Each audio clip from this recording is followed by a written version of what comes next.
Well, actually, God had told me if I'd give up certain things, that He would heal me. So not only was my physical body like falling apart, but also I had turned to trying alcohol, So you're searching for it in another marriage. You're searching for it in the alcohol. and something I haven't ever talked about hardly publicly, but masturbation.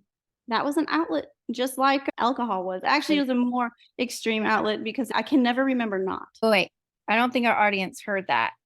She can't remember never not using that as an outlet. So we're talking about as far back as a toddler.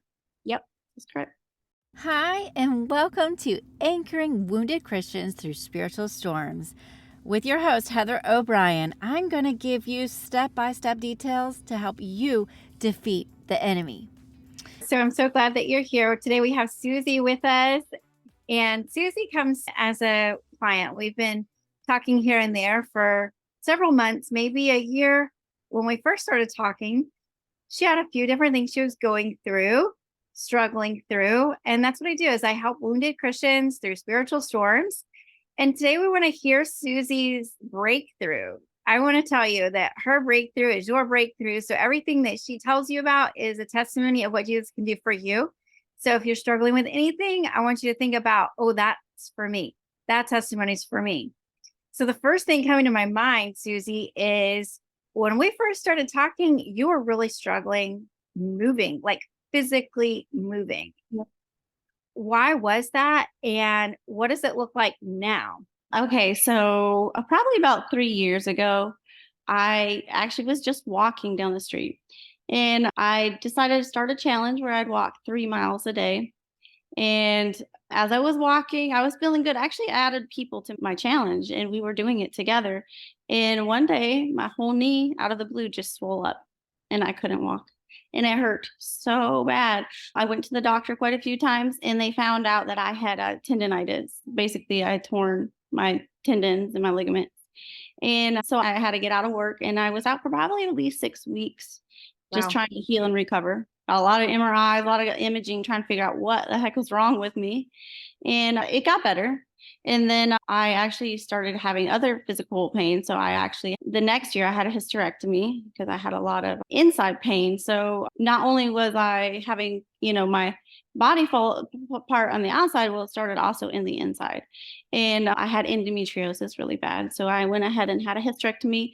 And then the next year, it got so bad on my knee that I couldn't even walk almost at all. I was literally being pushed around in a wheelchair at some point. I went to Walmart to go grocery shopping, and my husband had to push me, and my son took turns, and he would call me Mark Cart Mom because he had to push me in the Mark cart. And yeah, that was a struggle, man. It took a lot out of me and caused a lot of emotional damage, actually. Would you say that those physical things had any kind of spiritual attachments, or do you think they're all physical? Well, actually talking to you almost gave me the light of maybe could come back from my childhood and things like that. Throughout my life, the things I've gone through stress, even things you don't even think about come out. If you don't heal them, they'll come out through different parts of your body. And I really believe that partly why endometriosis is one of the things people don't think about. But a lot of people that have, especially stuff like that, is childhood trauma. Yeah. So just recently, you were saying you were like climbing mountains and stuff. You went on vacation, and I was like, hey, I remember a time she couldn't walk. Yes, oh my gosh. Yeah, it was crazy. I'll kind of go back a little bit because in January I had actually a really hard time and I didn't even know if I'd ever be able to go back to work or if I couldn't even hardly walk to the bathroom. It was so bad. My whole body hurt. I also was told I had a tumor in my neck at one point, so my arm was going numb. My body was really falling apart. And well, actually God had told me if I'd give up certain things that He would heal me. Mm. And Let's talk about that. So that's what I was thinking. Like at the same time you were going through these physical ailments and treatments, you and I were talking, we were doing coaching sessions, and the Lord was leading you out of some things. So tell us, what was it that God was asking you to let go of? Okay, so one thing was alcohol. Not everyone knows that because it's one thing. I grew up, I did not drink alcohol.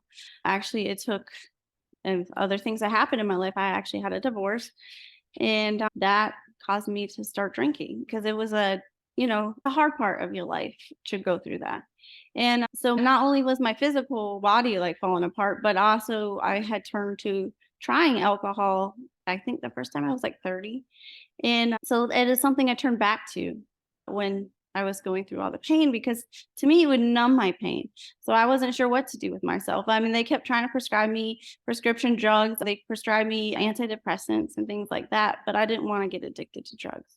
And so red wine was supposedly anti-inflammatory. So you would find me with my big cup of wine trying to numb myself and trying to get through my day. And honestly, one of the worst decisions because mentally it made me even worse. This Yeah. is while you are still trying to have a relationship with Jesus. Is that Yeah. true? Oh, for sure. Okay. Yeah. I don't know. We call ourselves Christians and everyone's like, Mhm. Christians don't do that. And I'm like, actually, Christians have struggles too. Yes. We need to talk about that. We need to make it where we're not embarrassed about our struggles, but Yeah. we can find someone to talk to about them so that we can get out of them, right? Yes. And I know there's people who might have a cup of wine and not really feel convicted about it. But for me, going to the store alone, I wanted to hide. I'm like, hopefully nobody sees me over here get my bottle of wine. Because for me, it was a crutch. It, Mm, it really right. became a crutch. So some people are okay, but for me, no, I was not Were you okay. drinking to the point of excess where you were intoxicated? Not that often, but it definitely became something I felt like I had to have, Yeah, which there you go. really, Okay, so that's what I wanted the audience to hear is sometimes we can be addicted to things that aren't necessarily outwardly like seemingly wrong.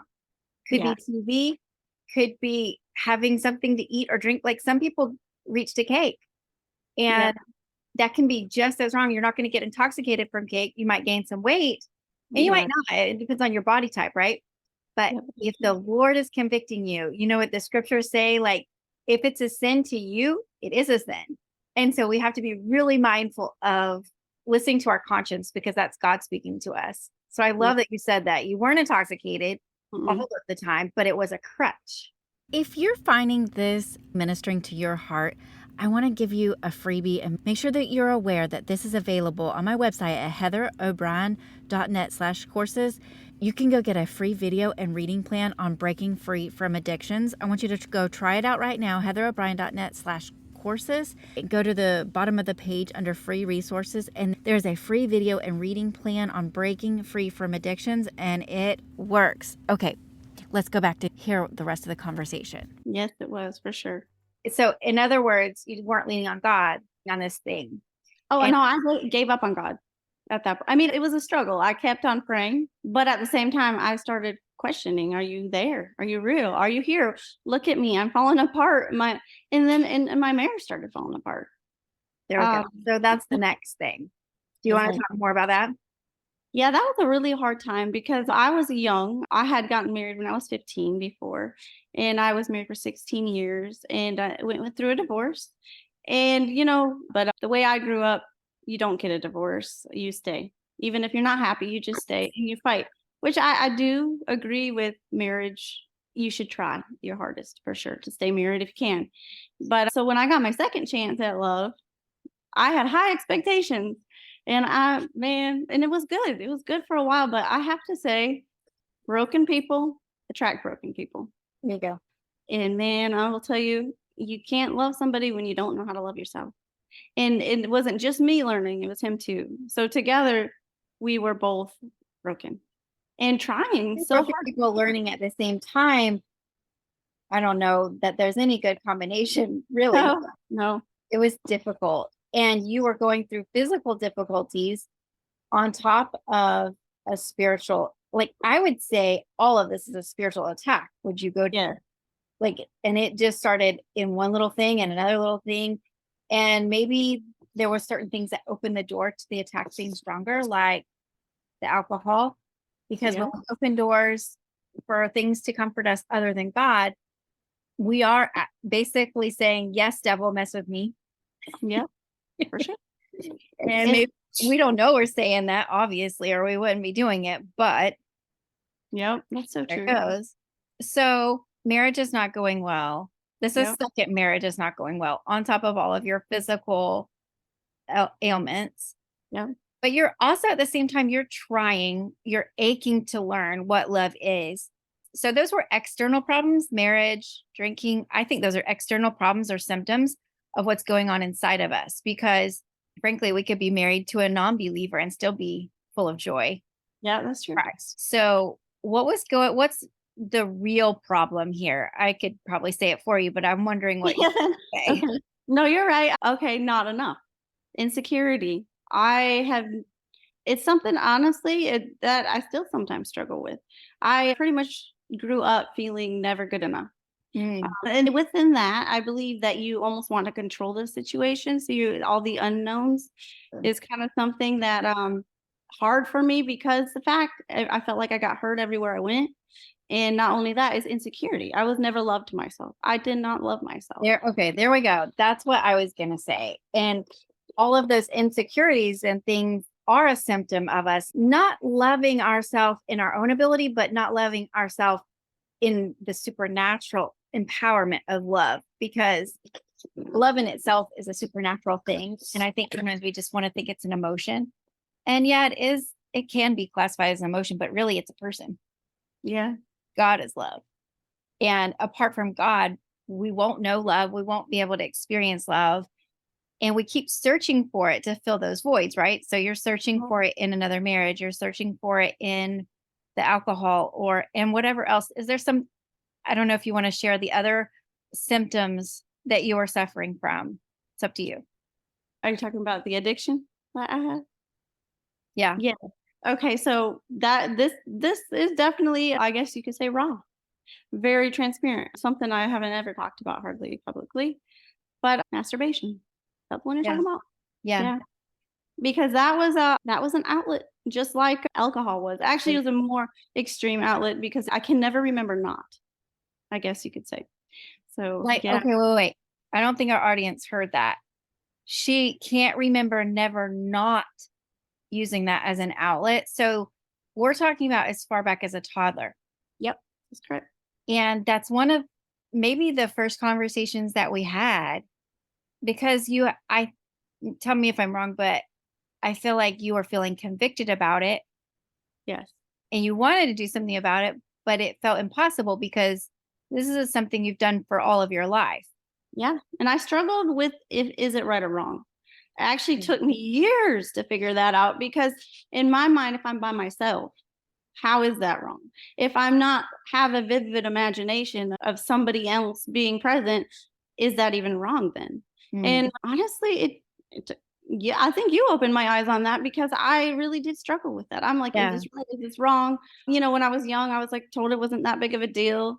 And so you weren't doing it with pornography. You weren't doing it with those external things. So that's why there was such a struggle. So do you want to drop the revelation of what helped you understand and feel that conviction of, oh yeah, I don't need to be doing this? Well, it's my conscience hugely. At the end, when I figured I was wrong, well, I already had that still small voice, that if you quit the alcohol and if you quit the masturbation, I will heal you. I almost getting teary-eyed thinking about it, because my gosh, am I different now? Just by quitting that. And yeah, it's crazy how that works, because that I really truly didn't believe I could ever quit. I mean, that wasn't one time a day. It was 2, 3, 4, sometimes 6. It was anytime I was stressed out. And sometimes it just came as a feeling that I just gave into. So it's taken a lot of strength, even to this day, to always say no. And all I can think of is something overtaking my child if I do that.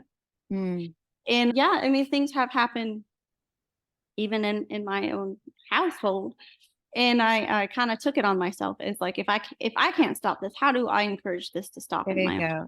And that can go with any kind of addiction, right? Like if we become the chain breakers, how much more powerful and how much more authority do we have to help others? That if we become an overcomer, then we get the authority to help others become the overcomer. Yep. So I guess maybe I'm wondering if the listener might want to know, well, how do you get free? How did you get free? What was the revelation that brought you that revelation? And revelation brings power. And so I love how you said your conscience was pricking you. So you already knew there was something there, but that's not the thing that made you stop. It was the revelation of why. And I think even as children, we like to know why. And it's not always bad. It's actually a really good thing. I think God gave us a brain because he wants us to learn. He wants us to understand.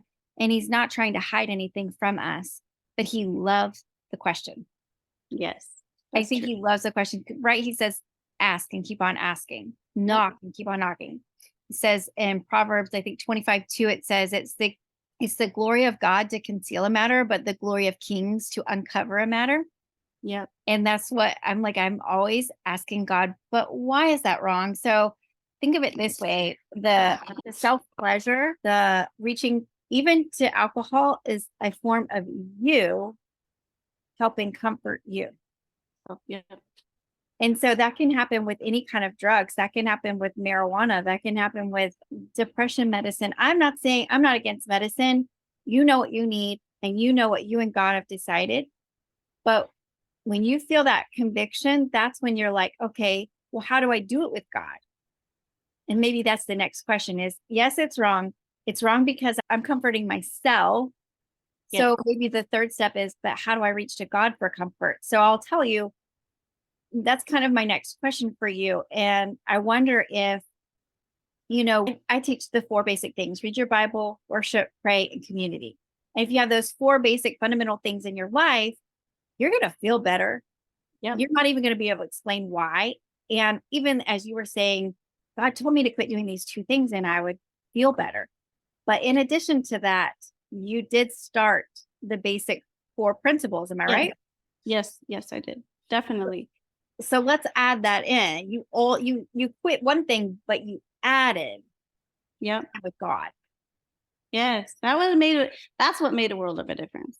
Honestly, I never wrote, I never journaled, I never wrote about anything. I never had a secret place, as you call it, like a closet or somewhere I'd go down and pray. I never did that until honestly it took my marriage. That was one of the biggest things because through that I had identity, and when that was broken, I felt I was broken and I had nobody.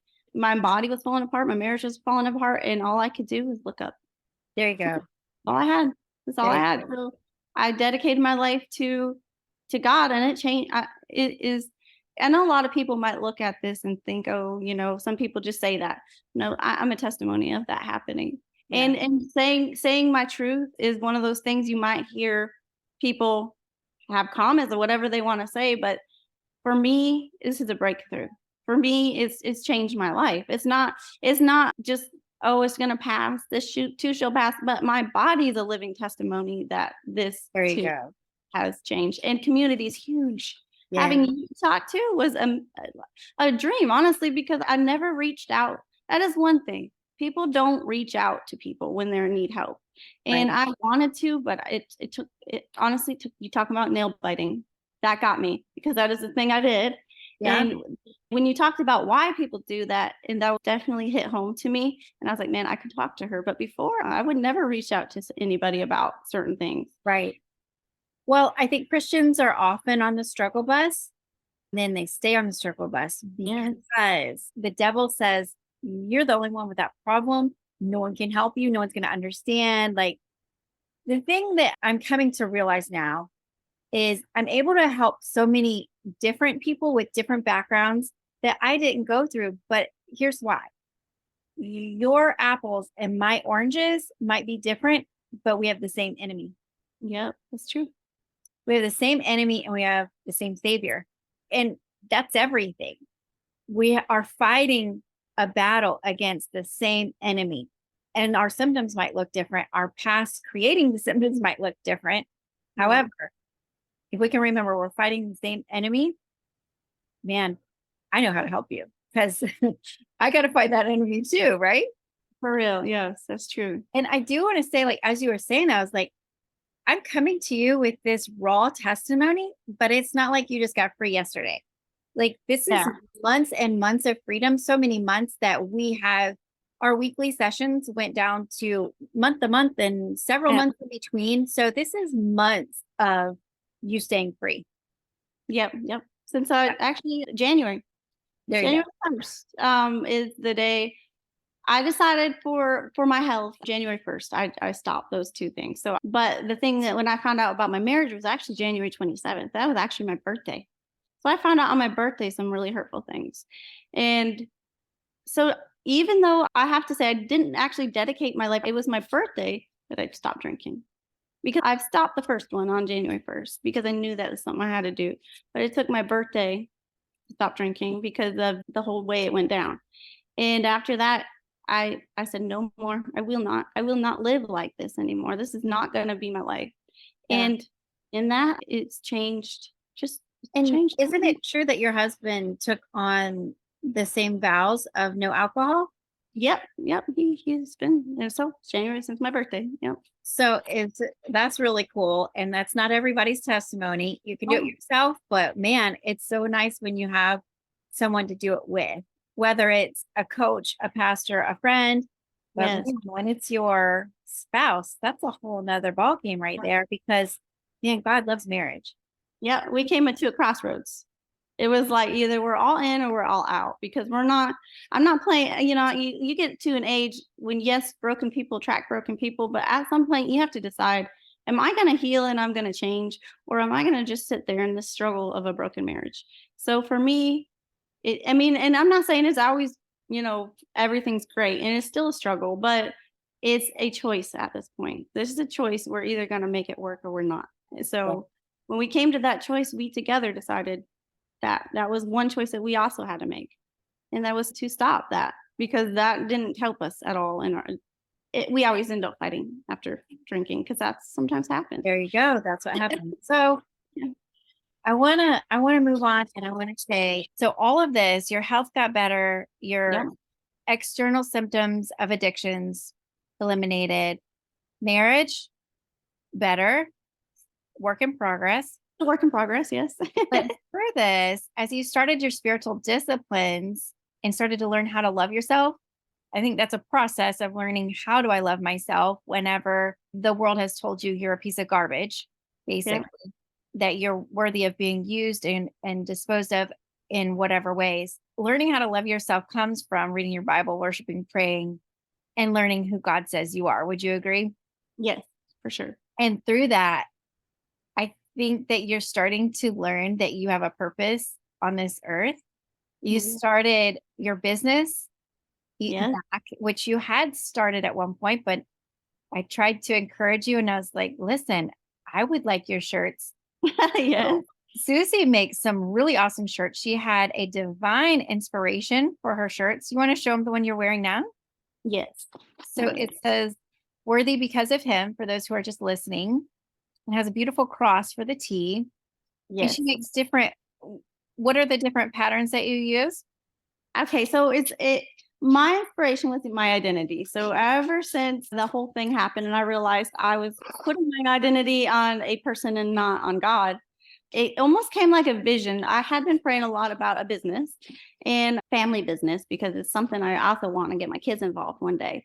And I never thought maybe t-shirts would be my fault. Yeah, I mean, I always liked to do t-shirts, but I was like a family business as a t-shirts. I don't know if that would do any good. But I was taking a shower one day and it literally almost like pictures just appeared in my head of what exactly was going to happen. And it was like I saw a warehouse in my backyard. I saw my kids help buy him. And it was the cross. It was the way the C looked, like the whole, even the font. And so I Wow. got so excited. I came running out. I told my husband all about it. And I was like, let me just try this. Let me just design it. And so I went to design it. And while I was designing, nothing looked right. And so I started praying as I was doing the font and even the cross. And as it all came together, right, like as my vision, and it was crazy. And I was like, from now on, this isn't going to be just about me. This is about helping people. They'll see you, for me, it's inspiration by you're wearing that shirt. They know what you stand for. It's a conversation starter. And Yeah. it's something I want to not just about shirts, it's about a godly intervention with people. Yeah. So that's my, Yeah. So you had the created by him, and I was like, man, I could really use this. And I would like the accepted and the worthy. And because those phrases really minister to people. They really minister to me. And it really ministers to me even as I wear it. I'm constantly reminded, like, yep, I'm accepted. Yep, I'm accepted. In other words, no one can reject me and hurt my feelings right now. They can reject me, but I won't be affected. And just wearing that shirt actually makes me feel more powerful. I really love it. So, how can people get a hold of this if they want to buy one?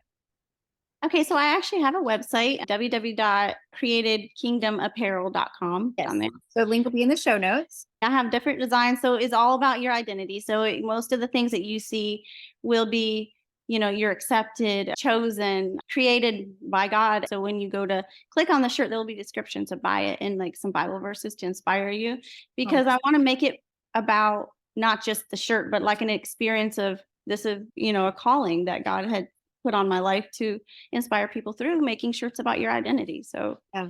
I'm excited to watch to see what happens. Okay, I am so excited about it. So, Susie, I'm just so thankful for your vulnerability today. The things that you said that you struggled with are not unique to you. And I just want to remind you that they're not unique to you. And the people listening need to hear that if they're having a similar struggle, oh, this is not so unique. I don't need to be isolated. I need to reach out for help. And so I just say, are you sure that it's okay for me to share this testimony on my podcast and however else I share it? Yes. Thank you. I just thank you for that. Thank you for your vulnerability. And so that's where I was going with this is as you got closer to God, you got closer to understanding you do have a purpose on this earth. And you even started a Facebook group. Yeah, so I started actually it's women on there. It says girl look up. So I have to say, and this is actually added on to my story of how low I felt when I was hurting, the pain I was going through. I actually started to feel like I shouldn't even be around anymore. I got to the point where I was like, I'm not a good mom anymore. I can't even hardly move. I can't cook. I can't clean. I can't work. What good am I anymore? And the devil kept whispering in my ear and kept telling me, you're not going to amount to anything. You're not good enough. Life would be better if you weren't here. And I started having those thoughts over and over. And honestly, I didn't know who to go to. And so I made this chat after I started getting better. And I was like, I don't want anybody to ever feel alone while they're going through something, especially. And I know how chronic pain can be or how a broken marriage can be. And so for me, it was like just encouragement. Like if I just had someone there, which you came later, but like even in the other, like the dark part, it was just like, you almost don't want to reach out to somebody. Oh, yeah. The devil deceives us. Yeah. He deceived me too. He said, no one will understand you. No one's ever been where you're at. Like you're not going to have anyone you could talk to, and they're not going to be able to help you, even if you tell them your problems. And they're going to criticize you or make you feel you're not good enough and stupid and strip you of all of your dignity anymore that you had left. Yeah. I think we all have those common struggles. So on Facebook, other women can join. It's called Girl Look Up. Yep. And we welcome you to join that group. And all kind of people post in there. It's not just you posting. It's anyone posting their story and testimonies of what God is doing. Yeah, it's encouragement was my focus. It's like if I could just encourage someone through that day, or somebody could encourage each other. So it wouldn't be just me. It would be us as as a group helping each other out. And at least we would know that any of those people in the group, we could reach out to them if we have a bad day, and we can just help encourage each other. Right. It's so beautiful. Well, I really thank you for that. I thank you for sharing today.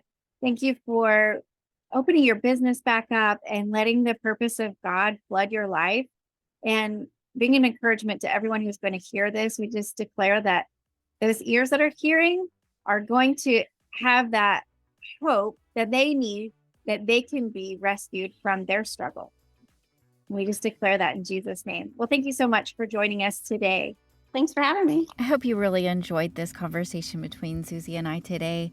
She was being super vulnerable, and I tell you what, I know it's going to minister to someone out there. And if you've thought you'd like some of the breakthroughs that Susie went through, whether it's for physical or emotional pain, one of the first things that I led her to was learning how to forgive. And you can find all of that in the journey of healing from injustices. You can go find it in a workbook.